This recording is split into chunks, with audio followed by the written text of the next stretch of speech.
Good morning and welcome to the 2020 Wall of Hope Brunch. We are so glad you could join us. My name is Heather Tamaye and I'm joined by my fellow child life specialist, Megan Yee. We're having to be a little creative to be socially distant today. Megan, how are you? Heather, I'm good and I'm happy to be celebrating another year of Wall of Hope. You know, each year we have the opportunity to take part in this amazing program that celebrates the incredible stories of our Wall of Hope participants. Today, we get to recognize each of you for your bravery and perseverance that inspire us all. Thank you so much for being a part of this year's program and today's event. To all who are joining us today, we know this year is a little different and we are celebrating virtually rather than in person, but we have a really fun morning plan for you. We do have a fun morning plan, Megan. And to kick us off, Kapiolani Medical Center for Women and Children's Chief Executive Officer, Martha Smith, would like to say a few words. Good morning, everyone, and thank you for joining us today for the virtual Wall of Hope brunch. The Wall of Hope was an idea created by the Kapiolani Medical Center nurses and staff as a way to share and celebrate stories of our patients who have overcome incredible medical challenges. These stories are told through the eyes of our patients, their families, and our staff, and they're an inspiration to our entire team, and they have encouraged other patients to continue in their fight for health. I'm sure many of you were touched by the stories hung on the Wall of Hope during your stay, and now it's your turn to be that inspiration for someone else. During these very uncertain times, your stories share a message of hope that all of us could use right now. Although we cannot be together in person, please know that you have our continued support of the entire Kapiolani team. We hope that you enjoy today's celebration, and we look forward to seeing your stories and portraits hanging in the walls of Kapiolani Medical Center soon. And now, I'd like to introduce Chaplain Puanani for our blessing. Thank you, Martha. And thank you to each one of you for joining us today and for agreeing to be part of our Wall of Hope. I was asked here today to offer a blessing, but it occurred to me that any blessing that I could offer would be redundant, because in truth, each one of you is a blessing. Many people understand hope as a feeling, but Joanna Macy suggests that hope is an action. Hope is a deliberate and intentional choice. Hope is a choice that each one of you made, a choice that each one of you continues to make. Hope is not the denial of reality. It is the recognition that our lives are filled with goodness and that sometimes that goodness is hard to get at. Sometimes coconuts need to be split open. Sometimes the ground needs to be tilled. Your journeys through your health challenges and your lives today are the embodiment of hope, the active and intentional choice to live each and every day and each and every moment to its fullest. In Hawaii, we have a culture of honoring those that have come before us and of drawing upon their wisdom to sustain us. So today, we honor you. Today, we offer a prayer of gratitude for the seeds of hope that each one of you has planted in our hearts. Today, we pray that your stories and your lives continue to provide strength and roots to sustain each of us in times that are challenging, but also in times of joy. A reminder of all that life has to offer us. Today, we humbly open our hearts to receive your blessing, and we vow to embody your message of hope to all who come to Kapiolani. O Mama Ua Noa, may it be so. Amen. Thank you, Martha and Chaplain Puanani, so much for that touching message and blessing. As Kapiolani staff, we are truly inspired by the fight and strength our Wall of Hope patients have within them. It truly is a wonder, and that's what motivates me sometimes throughout the day as I walk past the wall in the hospital. Friends, be sure to leave a shaka and comment with where you're watching from and who's with you. We'd love to know who all the aunties, uncles, brothers, and sisters are who are joining us today. Absolutely, Megan. Kapiolani staff, that means you too. Now our Wall of Hope participants know, but for our friends, family, and Kapiolani staff joining us today may not know that our Wall of Hope honorees received a special little gift in the mail before our event today. If you haven't opened it already, run and grab it to join us in the unboxing of our 2020 Box of Hope.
Wow, how fun is that little gift? Oh, Megan, where's Miley? I couldn't let them have all the fun, Heather. Look under your chair. Oh, thanks, Megan. It's beautiful. Okay, who's our next guest? Well, Heather, this person was a crucial part of 4 of our Wall of Hope patient stories, and it's been with Kapiolani for 22 years. Please welcome, drumroll please, Dr. Daryl Glazer. Good morning. Thank you very much for having me. I was honored to be named in many of the 2020 Wall of Hope stories, and it truly is a privilege to come to work every day and treat these incredibly courageous people. Seeing my patients' names on the wall makes me proud. It makes me feel like I know a celebrity. It makes me proud that their accomplishments, what they've been through, what they've fought through, is being recognized and acknowledged. My favorite aspect of the wall is that these are real people, ordinary people who do extraordinary things. Knowing that there's this well of strength and courage that people can draw from when things get tough is very inspiring to me. A lesson of hope is a story for all of us. It's a story of someone, an ordinary person who was faced with extraordinary circumstances but got through it. And I think for those of us who stand at the wall and read the stories, it gives hope and inspiration that these people conquered their challenges. We can do the same. When I'm walking by, the Wall of Hope always catches my eye. The photographs are so beautiful and it just draws you in, and I find myself being drawn to one picture or another, reading the story if I don't know the story, or if I do know the patient or was involved with the patient, reliving some of the treatment, some of the good times, the funny times, some of the hard times. But I always end with a smile because, you know, they've made it through those hard times and they're here on the wall now. And I smile because it gives, I think, hope to a lot of other people that are walking by, reading the same stories. Aw, Dr. Glazer, he's so sweet. Hey, Heather, are you hungry? You know, Megan, now that you say that, I'm actually pretty hungry. What do I want though? Well, we did say this was a brunch. What are those flat, round, bread-like things that you eat for breakfast? Friends, can you comment and help us out? Flat, round, breakfast item. A biscuit? That's not flat. Here's a hint, you put syrup on it. Oh, French toast. Close, but that one's not round. Oh, pancakes. Yes, that's it. Pancakes sound so yummy. And wait, didn't we send pancake ingredients in the Box of Hope? Oh, we did! To show us the best tips and tricks for making the perfect golden brown pancake with the best toppings is Kapiolani chef Kavika. Aloha, I'm Kavika Guillermo. Today we'll be featuring our Wall of Hope celebration pancakes.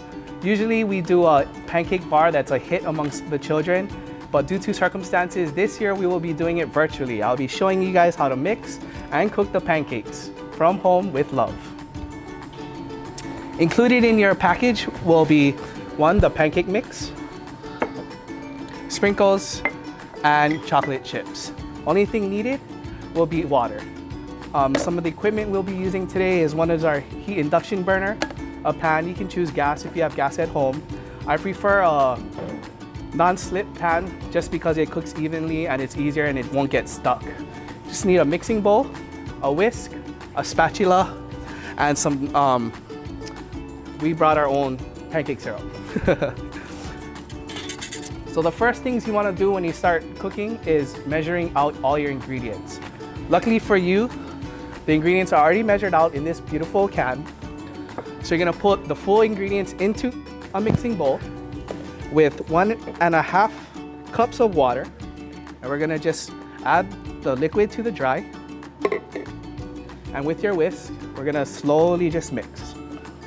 Now everybody has a preference for pancakes.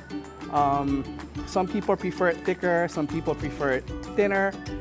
That's when you can decide how much more water or less water if you want to put, depending on the consistency of your pancake. We're just gonna add a little bit more. And here we go. So once the pancake mix is all mixed up, don't mind little lumps. Those will disperse as it cooks. One thing about pancake mix is try not to over mix it. What happens is you develop the gluten and it makes the pancakes dry. So this is our consistency of our pancake mix. I'm gonna show you right now. So with the whisk, I got a ladle here. So this is our pancake mix. So you wanna make sure your pan is not hotter than medium. I prefer a medium, low, medium, in between there. The hotter the pancake, the darker the color will be, and it might still be raw inside. So let's keep the temperature at a medium-low. We're gonna start off with a 4-ounce ladle here. We're gonna pour it right into the center of our preheated pan. Don't worry about the shape. As soon as you drop your pancake mix, the form will automatically begin. And as you can see, the bubbles are starting to form. So we're gonna leave this in the pan for about 1 to 2 minutes. And once the edges start to solidify here, that's when we'll flip. So as the bubbles create here, the bottom is heating up and the pancake begins to rise. That looks good. See how the edges has slowly dried up? That's a perfect time to flip the pancake. Now, as you can see, nice golden brown pancake. This is the color we're looking for. So we're gonna leave it on this side for about a minute. So as the steam starts coming up, that's indicating that the pancake is pretty much cooked. So once you flip, steam is coming out. Usually the pancake's already cooked. Just to double check, I flip it over, I can check the inside, nice and cooked. There's a perfect pancake right there. So now that we have a plain pancake done, I'm gonna show you what you can do with your chocolate chips. If you guys prefer melted chocolate in your hot cakes, what I would do is I'll put a little bit of these chocolate chips inside, mix it in, and now we have chocolate chip pancakes. So I'll show you one. Same thing, we're gonna do a 4-ounce ladle here. We're gonna drop it right in the middle.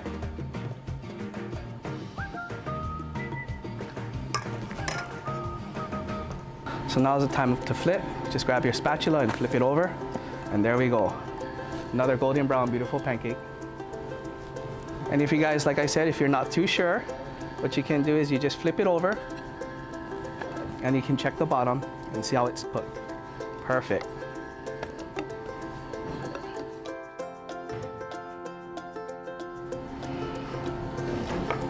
We'll cook one more pancake.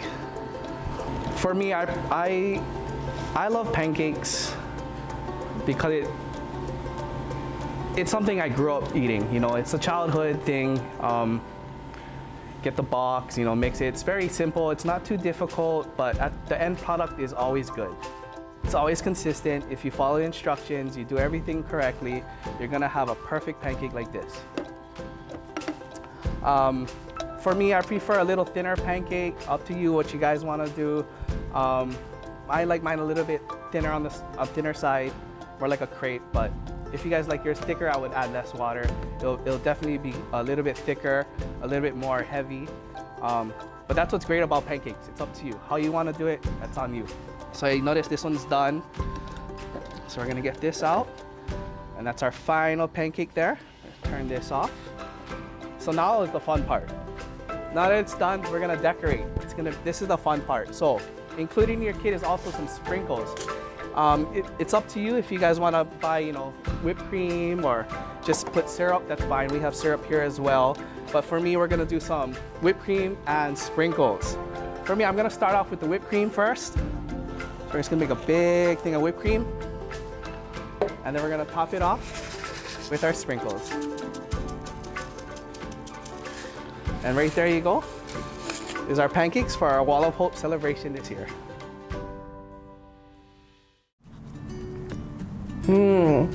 These are so good. What toppings did you put on yours? I went a little simple with just syrup and whipped cream. What about you?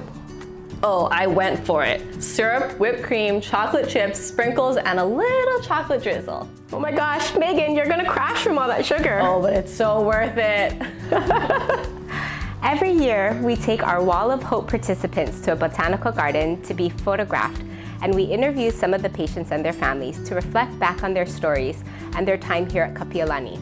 So without further ado, drum roll please, the moment you've all been waiting for, our 2020 Wall of Hope video and photo unveiling.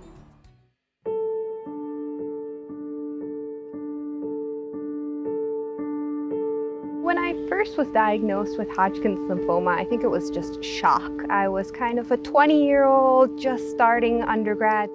I was born with severe hemophilia A, and I really started to take notice of my hemophilia when I was about 5 years old. Growing up, I had to adjust my lifestyle very differently from the other kids. I had to be very conscious about what I was doing all the time. Eliza has what's called Pfeiffer syndrome, and it's a spontaneous genetic condition, meaning it's not anything we carry, it just happened.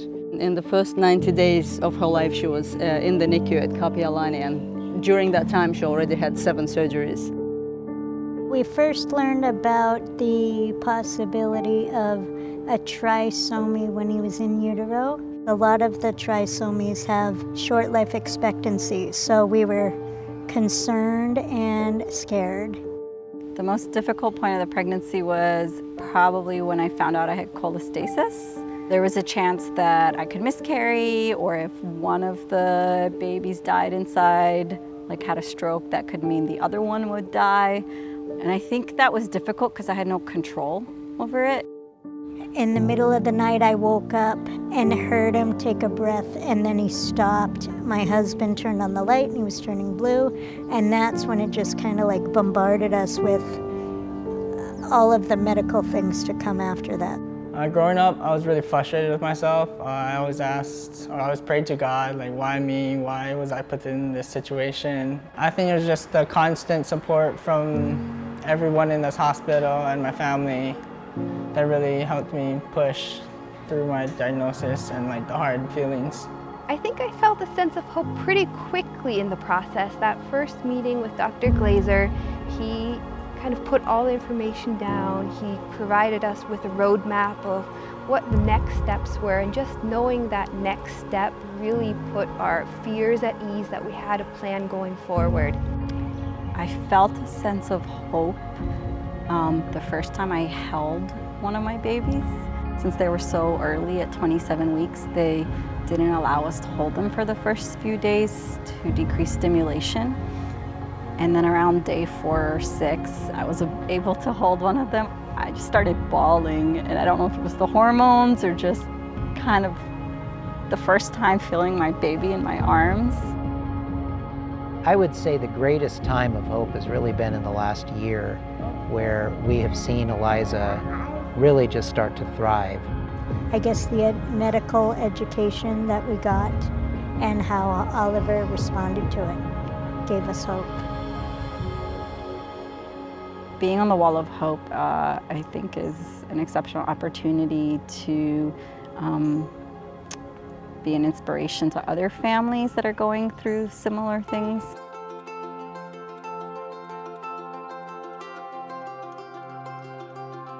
During all of my rotations at Kapiolani, I looked up at the stories inspired by everyone's journeys and inspirational words.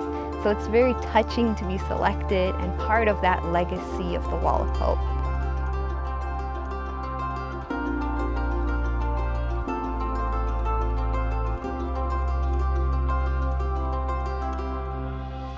When we first got the phone call to say that Eliza was chosen for the Wall of Hope, it was an amazing feeling, that because I loved reading all those stories and seeing how kids have grown up and what they went through and how much strength they all had.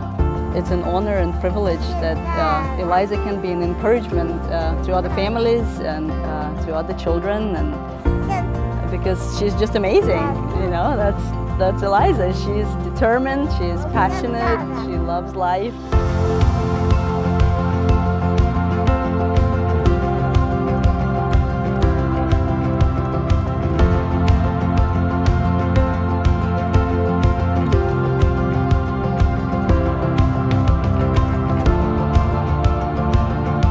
Wall of Hope totally gave me hope because the before pictures, I could relate to the before pictures. It was hard to relate to the after pictures, but it made me hopeful that there would be after pictures.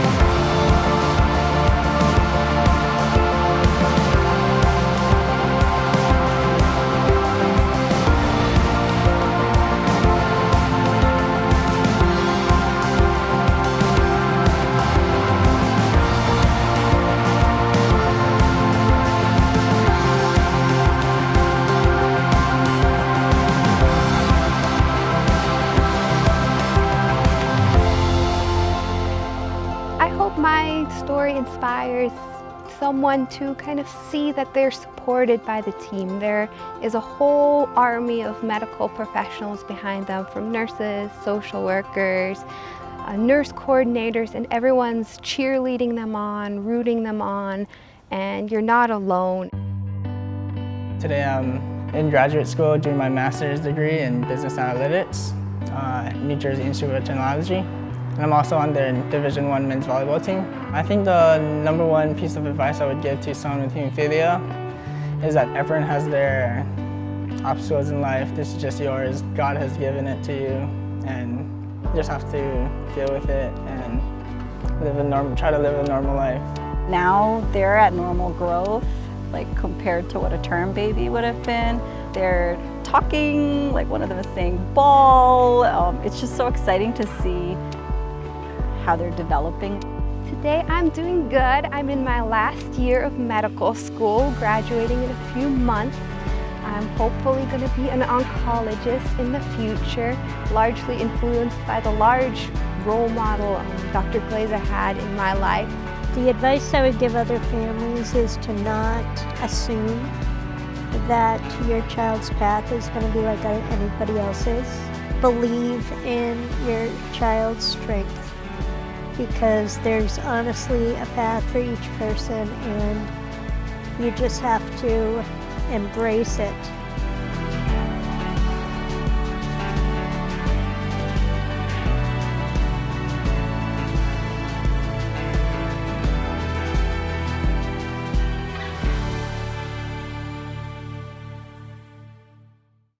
Oh, I'm speechless. Me too. That was beautiful. And those photos, I can't wait to walk past those photos hanging on the wall every day. It was absolutely gorgeous. When did they go up, Megan? They'll be hung up tomorrow and stay there until the 2021 Wall of Hope. Then our participants will get to take them home. Fantastic. Megan, we're coming to the end of our program, but I think that we have one more special friend that would like to say hi. We do, Heather, but before we introduce them, I wanted to remind all our friends to take a few pictures to post on their social media using the hashtag Wall of Hope 2020, so we can see their beautiful faces celebrating today's event. Don't forget to tag Kapiolani too. Now let's welcome Kapiolani Medical Center for Women and Children's Chief Operating Officer, Gidget Ruschetta. Thank you, ladies. Thank you again for joining us today. We hope you enjoyed this virtual celebration of you, our Wall of Hope participants. This entire event is to show our appreciation for your courage, endurance, and hope that has helped each of you in overcoming some of the greatest challenges anyone can face. We're honored and humbled to hear your stories and are excited to enjoy your portraits that will fill our halls with hope over this next year. We look forward to seeing the motivation your stories will bring to others and our future patients who will need a bit of inspiration along their journey and their fight for health and well-being. We thank you as our Wall of Hope honorees, family, friends, and Kapiolani staff who were able to join us today for this event. Mahalo, and we hope you stay safe and healthy during this time. Enjoy the rest of your Sunday.